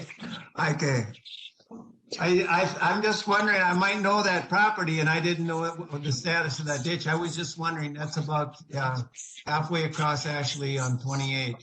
Okay. You know what? I'll get back to you about that. I will follow Mr. up with you Martinez. with a more detailed map, Commissioner Persky. Thank you. Thank you. With some better information for you. Chad, Jeff Mergen. Commissioner Mergen? Yeah, what would be the process for abandonment? Ooh, good question. Mr. Martini. So when you abandon a ditch, the 103E, which is our Minnesota state law that governs drainage, states that abandonment must start with a petition from a or group of property owners. And then at that point, there's a public hearing and everybody's invited in to kind of weigh in on the topic. It gets tricky. The threshold for abandonment is quite high in that if there's one objector, then the next step is to appoint drainage viewers to assess the system and kind of determine, well, does this person have a benefit or is there not a benefit? And so if it's not unanimous, it quickly pushes you into incurring costs to kind of put to rest any concerns property owners might have of, well, I don't want it to go away because I think I have a benefit. But that's the general process. Commissioner Mergen? Any follow-up? Thank you. Okay. Commissioner Lensmar, I can't see you on the screen right now, but at some point you might get an opportunity to be a ditch viewer again. I respectfully decline that opportunity, but I would have this idea. Is there a possibility, and I'd rely on Steve's opinion on this, that the service on that ditch might be better served if the watershed took over the supervision, oversight, etc., as opposed to the county. We have turned back other ditches to watersheds. Maybe we should be exploring the jurisdictional option as well. I was curious about that myself. Commissioner Notch or Mr. Martini? I think, didn't Chad, we had that discussion a while back on that subject. Mr. Martini.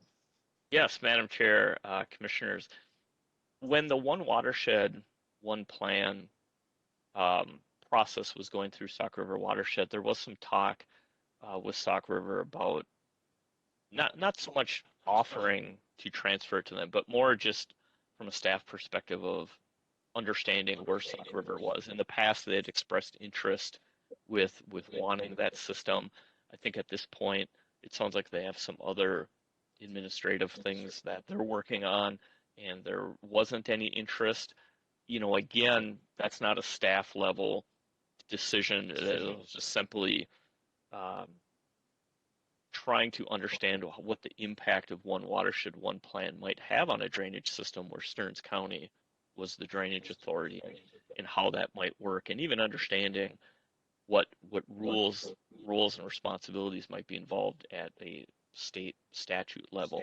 And at this point, there's no interest that I have found either internally or externally to make that move. I think that would be something that probably needs to occur at a board level to really flesh that out.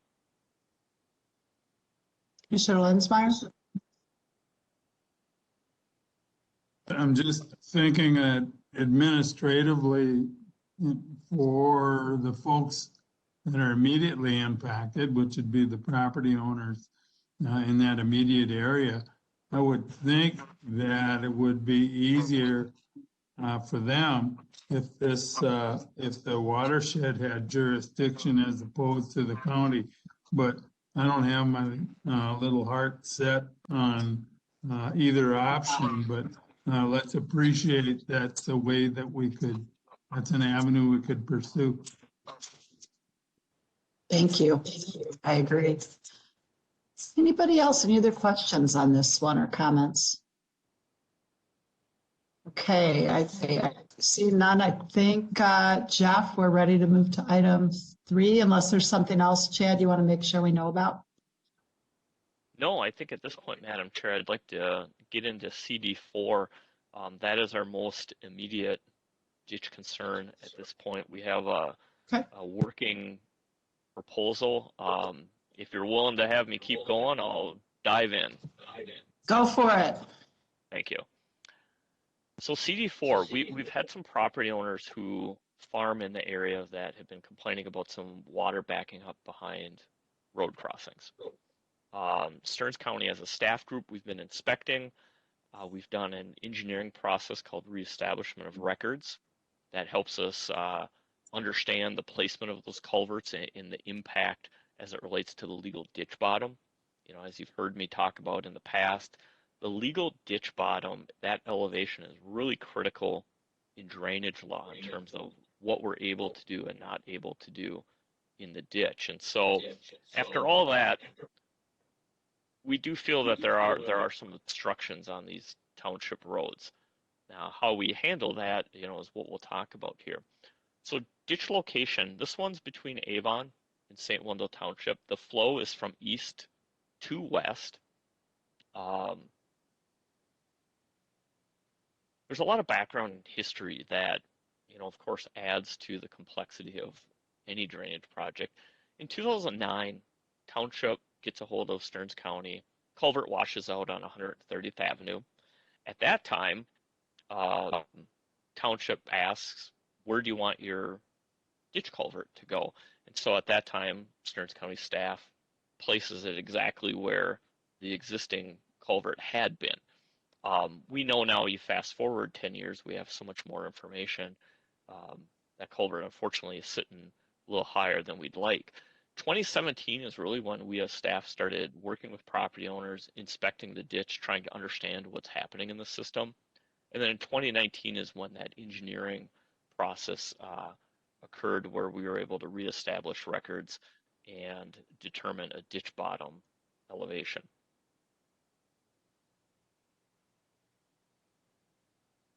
So staff work has really been researching these complaints, looking at these obstructions. We have 2 St. Wendel culverts that we've observed in the field as holding water, and our engineering validates that finding. Working under the direction of Jeff Johnson, we started an outreach campaign here this spring to make sure all the benefited property owners understood that we were inspecting, what we were finding, and kind of what we were drafting up as a potential repair to some of these issues. And most importantly, we wanted to get their feedback. We don't live out there, so we don't see everything. We don't know what people experience. And so we really wanted to make sure we were hearing about other issues on the system that maybe we needed to start looking at as well. And that involved mailing a letter. We mailed a survey. The survey was available online. We collected all that feedback. Jeff Johnson and I have also attended 2 St. Wendel Township board meetings to discuss these roadway culverts, kind of the situation and what the potential might be to reset them lower to allow people to get the legal drainage they're entitled to. So now on this slide, what we see here is the shaded area represents County Ditch 4 and the benefited property owners. So anybody in the benefited or in the shaded area is part of the cost sharing for this ditch. And I put 2 circles on there that kind of highlight where the complaints about water backing up are. Looking at a more detailed version, we show the ditch, and I have a triangle at 130th Avenue right in the middle here. That was one of the culverts we've been looking at. In the extreme northeast, we have 150th Avenue and a culvert there. So those are the 2 sites that we're primarily looking at. Our original proposal was to work with St. Wendel Township and reset both culverts. Do some excavating to get that sediment that had been accumulating out. Can't bury a culvert, so we have to get that sediment out so it can place so water can flow. Now, the feedback we got, this campaign really worked, I think, exactly how we had hoped it would in terms of being able to talk with a variety of people, meet on their property, understand their concerns, and really hear how water has historically moved through this system over the years, not just in the last 5-10 years, but a lot of these people have a lot of history. So after taking into account all the property owner feedback, we got some guidance from our engineers that kind of helped us understand when we were able to put all this together. As a staff group, we just don't have confidence that we can just simply lower the culvert on 130th. That was that middle culvert in the middle of that map I just showed, without doing a much broader repair or clean out. Talking about cutting down forests of trees, talking about excavating, a good mile's worth of ditch. We're just not prepared at this point with our research, with our planning, with the property owners out there to jump into that. And so we're not walking away from that project, but we're simply focusing on what we think we can accomplish here in 2021, which would be to continue to work with St. Wendel Township to work on that 115th Avenue culvert, get that lowered, get that sediment out of there, and really reset that drainage that those property owners on the east side of 115th haven't been, that they're entitled to, but haven't been able to achieve. So this is that area. 115th runs north-south. County Road 4 kind of comes east-west here. And then the dashed line represents where we need to excavate to allow the culvert to be lowered and water to flow. It's worth noting here too that we're kind of stopping here. And I know there's property owners based on feedback that are saying, hey, you got to get out here, county, and go all the way out here to where the ditch begins. So, we can drain too. And we do have some Wetland Conservation Act concerns with this wetland in this area. And at this time, the township road culvert crossing and dealing with that is just simply more complex with all the partnerships and coordination that has to happen. So we're trying to focus on getting that reset right now And then we can kind of come back and revisit this stuff. I always remind property owners, Stearns County is not going out of business. You know, just because we're taking this minimalist approach to ensure that what we do with their money has a functional impact and a benefit, doesn't mean that we're not going to come back and look at some of these other things. Some of these are just more complex and just take more time. This is a snapshot from our engineering profile, and really the notable things here are the dashed line here represents our ditch bottom. The shaded area represents the sediment that's in that 3,500 feet or so that we want to excavate. And then the square box represents the culvert on 115th Avenue. And we can see that there's about a 3-foot difference between ditch bottom and where the culvert sits today, which allows the sediment to accumulate. It really creates a dam for anybody on the east side of that culvert. You know, that water is just not going to go uphill unless there's enough of it to pool in. Now the most important part if you're a property owner, the cost breakdown. So we use what the engineers recommend for estimating ditch repair, which is $5 a linear foot. We're looking at about 3,500 feet, so it comes up to be $17,500. That is for the excavation repair. We continue to negotiate with St. Wendell Township on how to handle that road culvert, roles, responsibilities, payment, schedule, all those types of things. Jeff Johnson and I will be visiting St. Wendell Township again on May 11th at their town board meeting to give them an update on what happens here today, some of the information we found from our public outreach campaign, and hopefully come to some resolution as to how we can proceed. It is important that we as a county group are able to repair or excavate that portion of in and around 115th again, so the vendor can't bury the culvert, so it has to be a clean ditch before they can lower it for us. One last thing before we get into a staff request. Jeff Johnson had a great question. He came into my office the other day and he said, Chad, you have to explain to people how you're going to work to restore drainage upstream and not cause problems downstream. And working from our experience and with our engineer partners, we're just not expecting that to be an issue in this particular case, in this particular area, because of the increased storage we'll see in the ditch by excavating. The fact that there's no upstream water body sitting behind 115th that we're going to tap into and just freely release will certainly allow drainage to go through there like it hasn't been able to before. But you know, there's not a swamp, pond, or lake behind it that's going to create this inundating rush of water. There is an impoundment downstream, which storage of water on a ditch system is really positive. And so that helps too. Slow water, hold water. And then the overall grade of the ditch, it's so flat, it just doesn't allow really anything to move particularly quick through here. A couple examples, County Ditch 25 in Avon. So on the left, we see a 4-foot ditch, narrower in a lot of spots. After we repaired it, we get 15 feet across of ditch with a 4-foot ditch bottom. And what we found was what was full of water before we started, when we were done, all the water was gone because there's so much more storage. In fact, in a few years, we're going to have to go out and do some light repair again because now there's vegetation growing in the bottom of that ditch. All positive things when it comes to trying to move water. As an example of that storage I'm talking about, this is what the channel currently looks like in the area we want to excavate. Clearly, there's some opportunities for us to create some more flow, but also a lot more storage of water in that area. When I talk about there's no water body that we're going to release downstream, this area here is east of 115th.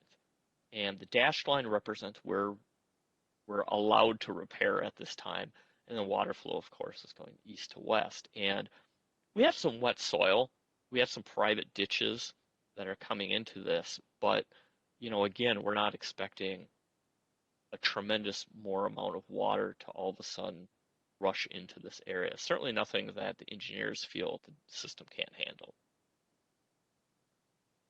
Here's that impoundment. So we actually have a lateral coming off the ditch that's actually siphoning water out of the ditch and impounding it over here. I think the property owner intends to create a wetland over here. This creates its own drainage authority issue that we have to monitor, but we certainly have a positive attitude towards people wanting to hold water. And then here's that screenshot again, but really the piece I want to highlight here is our ditch grade is engineered from 1898 to be 0.04%. So it's pretty flat. If you put a marble in it, it might roll, it might not. And so, if you have your inner tube and you're trying to float down, it's going to be a really lazy river. In fact, if the wind's blowing hard enough, you might go upstream instead of downstream. So having said all that, we do know there's some future considerations from our outreach campaign. We know that there's some additional repair at the end of the ditch that probably needs to be done before we can really do anything in the middle where that 130th Avenue was. Unlike what I just went through, the middle end of the ditch is not prepared to release more water and deal with it. The condition of the ditch at the end looks similar to that screenshot I showed you up by 115th, where it was really hard to see the channel. But we do know that we want to work with property owners who are having issues out there to go through the screenshot here. Here's our 130th. We're going to go out there as a staff group, and we've done this in the past where we get our rakes, we get our shovels, we get chainsaws, we kind of go through down the ditch, we make sure there's no downfall, we cut back vegetation, we make sure water, in spite of the condition of the ditch in this area, has every opportunity to move and isn't getting hung up. Removing vegetation from a ditch has almost as much impact as digging. It holds water that much. So with that, what do I got here for our next slide? Oh, I want to back up. I threw a lot at you, Madam Chair, Commissioners. Questions, comments, concerns about all the information I just gave you? Members. Jeff Morgan.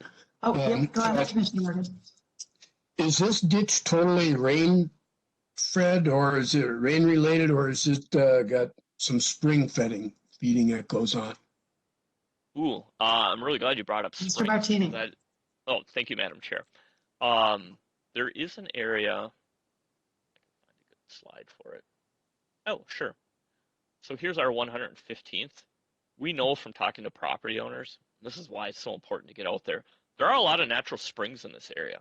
They're not necessarily feeding the ditch, but that is something that if we move forward with approval of a repair, that we have in our procurement request of vendors, that it's very likely if you put a bucket in the ground, you're going to hit one of these springs and you're going to have to find a way to mitigate that water so we either don't flood a property owner or create additional problems, in the ditches. We're there to solve problems, not create problems. Mr. Morgan, anything else? No, thank you. Thank you. Others? Madam Chair? Yes, Commissioner Persky. Sorry you were not on my screen. That's why I so appreciate when people are saying something. We make sure we're communicating. Go ahead, Joe. Okay, Chad, we talked about potential costs on this. Have the property owners along the ditch been shared the potential costs of this? Mr. Martini. Thank you, Madam Chair. Yes, Commissioner Persky, when we mailed out the letter, we did put in there what our estimated cost was of the project at that time. And the excavation portion has not changed from when we first engaged property owners to now. And so the price we're proposing or estimating, and we understand you hit a spring, different site conditions, weather, impact cost, but that was shared with them. What we haven't shared at this point is a detailed per property cost. I did talk with a variety of property owners and we were able to get into details of their specific properties. But the overall cost that people are looking at, we've been able to share that, and I've been able to discuss with a fair number of property owners as they call or we visit their property. Commissioner Persky? Yeah, Chad, I'm surprised because I've not heard from anybody about this ditch, and usually with people's enthusiasm about that, and when it comes to, these types of issues, usually they contact their commissioner. So to tell you the truth, I have not heard anything, from residents. So not that I'm asking to hear, but just to let you know. Mr. Martini, it might be that you've been so actively engaged that Well, might not. Go ahead. It's every system's different. It's really hard to read the community. I don't know if that's good or bad. I guess in my head, I like to think that, the communication plan that Jeff Johnson put together for us, has been able to answer questions for people, not left people feeling frustrated, which is when they usually try to get to commissioners to seek relief or help. I guess at this point, we'll keep doing what we're doing, barring a need to change or direction to change. Thank you. All right, anybody else? Otherwise, we have a motion that would be in front of this. Do you want to just walk us through that? So, I'm sorry, go ahead, Commissioner Notch. Just a quick question for Chad. Where does ditch 4 end? Where does it exit to? Oh, thank you. Mr. Martini. If you know where that, maybe you don't know where that is either. But. Yeah, wow, that's a bad screenshot. Don't I have? Oh, here we go. So if I could zoom my map, which I can't, I think it's called Spunk Creek. Maybe that's not the right term. We've been doing so much beaver trapping this spring. We're in creeks all over the county, but there is a natural water body that kind of winds through here, and it dumps into that. Yeah, it is Spunk Creek. I got it up on my Google Maps too. So. Okay, well, thank you. I couldn't follow it. The trees were so thick you couldn't see where it actually meandered to. Well, and that's part of the problem with doing a repair in this particular system. It's gone a long time, and so unfortunately, where there were no trees, now there's mature trees, and that is certainly a consideration as we look at attempting to do repairs. I'm glad you asked that. I was having trouble finding it as well. So would you like to walk us through, either you, Mr. Martini, or Mr. Johnson, about what the motion will end up being? Jeff, I'll defer to you. Would you like me to go through, or do you want to do it? I can go through it. That'd be fine. Thank you. Great. Thank you, Mr. Johnson. Madam Chair and Commissioners, our recommendation for action today is to recommend the following: that based on property owner feedback, the engineer's report established in the records of the ditch, repair guidance that it was offered by the engineering firm that we work with, and the estimated project cost to proceed with the repair, we would like the board to approve a ditch repair. Also, the St. Wendel Township should be advised to lower the culvert under 115th. We'll continue to work with them on that matter in the coming week. The drainage administrator inspector should be directed to engage a vendor to remove the accumulated settlement east of 115th Avenue to County Road 4, and to have staff exercise vegetative controls 130th Avenue to County Road 3. Lastly, the drainage administrator inspector will present an updated inspection report on County Ditch 4 to the Drainage Authority in 2022. Thank you. So members, barring any other comments or questions, a motion would be in order. I can move that. Thank you, Commissioner Lenzmeyer. Is there a second? I'll second, Mergen. Great, thank you. Thank you, Commissioner Mergen. Okay. Seeing no further questions or comments, I think we're ready for the roll. District 2. Aye. District 3. 3 aye. District 4. Aye. District 5. Aye. District 1. Aye. Passes unanimously. Great. Well, we really appreciate the significant work that's being done. And also, I would say personally, I appreciate all the visuals and helping us really have a better understanding about what's going on. And lastly, the work that's being done with residents. Let's face it, that's just critical. So thank you Madam for Chair and that. Commissioners. Great. I think that was the last thing from Land Services. Is there anything else, Mr. Johnson? Madam Chair, Commissioners, that was our last agenda item. So we've concluded our business this morning. Thank you. Okay, great. All right, members, we're going to move to, we're on our last item, which is issues by commissioner. Lee, you want to go District 4? I don't have any additional observations or comments. The next official function I'll be attending will be listening, because I will go to Mayor Kleiss's presentation on his annual State of the City of St. Cloud. So and after that, I'm done for the day. Great, thank you. Okay, Steve, District 5. Just maybe a question for Mike. If, a while back that we had gotten these little cards drawn up for legislative and congressional delegations, just wondering if anybody's ever updated any of those, or if you would, if I could get one again. Madam Chair, Commissioner, Williams, Dr. Williams. Absolutely. We keep those up to date, and we can get to those. Yeah. Okay, thanks. Yes, that is helpful, knowing that they will get re-updated after we finally are able to see what comes out of redistricting. Okay, let's see. Joe, District 2. I have nothing other than I'm excited about getting more vaccines out there so we can keep rolling and maybe getting back together again. So let's see if that can happen. All right, thank you. District 3, Commissioner Mergen. Yes, I have a question for Mike. I got a question from another county, wondering what Stearns County was doing as far as broadband funding. Is Stearns County doing any of that on their own, or what is the current situation? Great. Dr. Williams. Thank you, Madam Chair. Commissioner, actually, we've had a lot of conversations, and some with providers recently, because I'm assuming that this board will be supportive of using a significant amount of the ARP Act dollars for broadband in many counties, and I've talked to a number of other counties too, and they are planning that.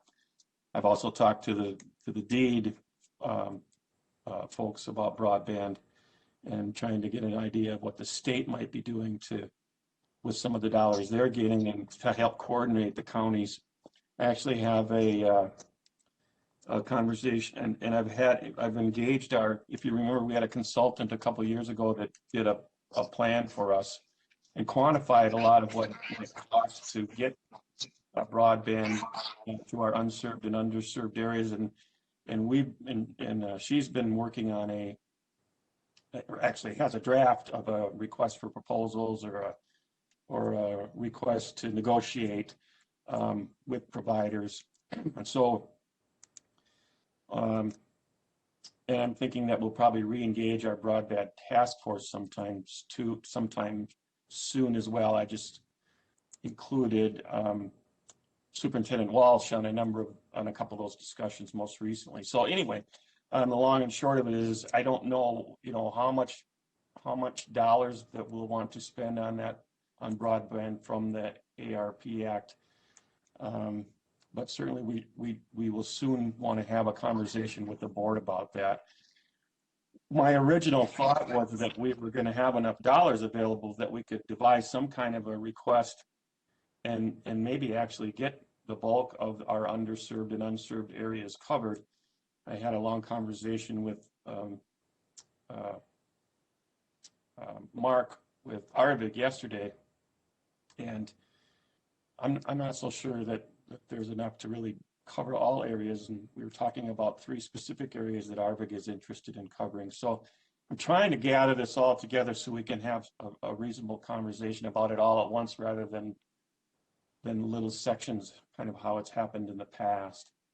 And again, I know other counties, and I've talked to neighboring counties organized a meeting with Candy Ojai and Todd County last week to try to figure out what they were doing, if there's something we should do together. So yes, conversations are happening, but nothing really concrete yet. And I don't think we'll really have any, I don't know that we should have too much of a conversation at the board level until the federal guidelines for the act come out, because there could be some guidelines or restrictions on how we can actually spend those dollars.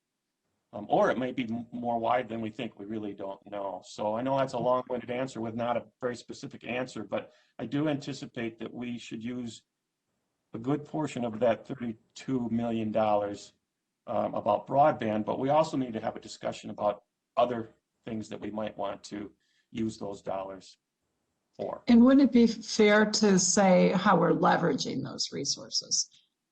Because I think part of what I've heard you doing, and then, kind of my quick report back was going to be from the Broadband Task Force through NACO and working with AMC, is that I think there's still kind of there's some effort to, no pun intended, kind of map where the resources might be so that we can make the best decisions about whether and how much it's, money the state's putting aside, there's money in play there, money that may come through ARP through the state, money from the feds that is ARP, our ARP, and the infrastructure bill that's going to be coming. While, who knows what that's going to look like. It seems like everybody's talking about broadband, and I think thankfully there's real significant interest in really solving this challenge. And I would add, including a permanent homework solution, so that it's even broader than the 3 areas Mike just talked about. So it's going to be great. And Jeff, from a math standpoint, I think one of the great things about what Mike and others have been doing is going to help us have a roadmap to how we really can get the resources out that we need to make a difference. Yeah, Commissioner, just as a conversation point with our consultant, I said, well, what if we use $15 million of the $32 million for broadband? And so, I don't know if that's where we end up, but that's the neighborhood that I just began to talk about.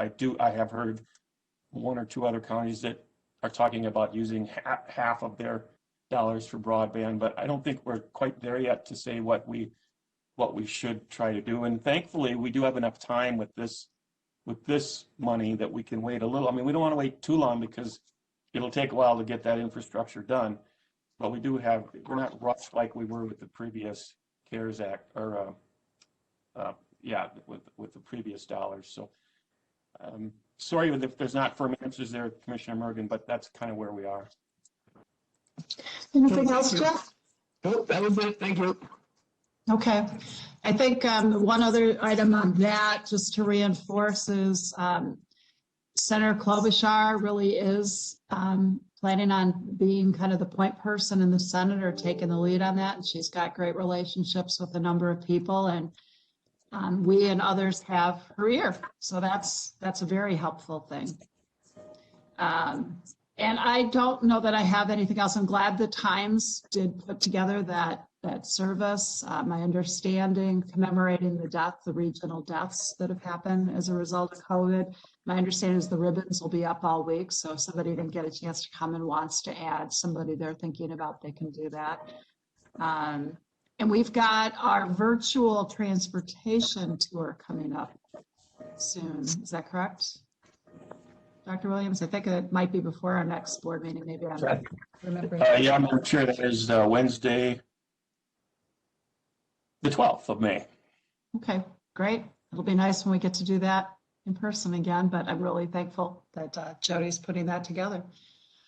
Do you have anything else? I don't have anything. Do you have anything else, Mike or Randy? Randy, nothing? Okay. Just want to give you the opportunity. Randy, I want to thank you again for helping us get through all these votes, and it's an added thing for you. No problem. Thank you. Okay, Joe, Commissioner Persky.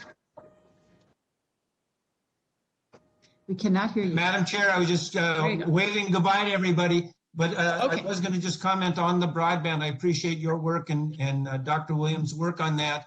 Also, just again, similar to the one watershed, one plan, we got to realize that, broadband doesn't pay attention to county boundaries. And so when we're working with Alexandria and Sauk Center, that there's overlapping areas between those two, as well as with Glenwood and Sauk Center and the other counties around there. So we're just looking forward to that cooperation. Absolutely. Good point. Well, thank you for your continued work and leadership on that, Mike. And I think that's it for the day. I'll go ahead, and our board is now adjourned.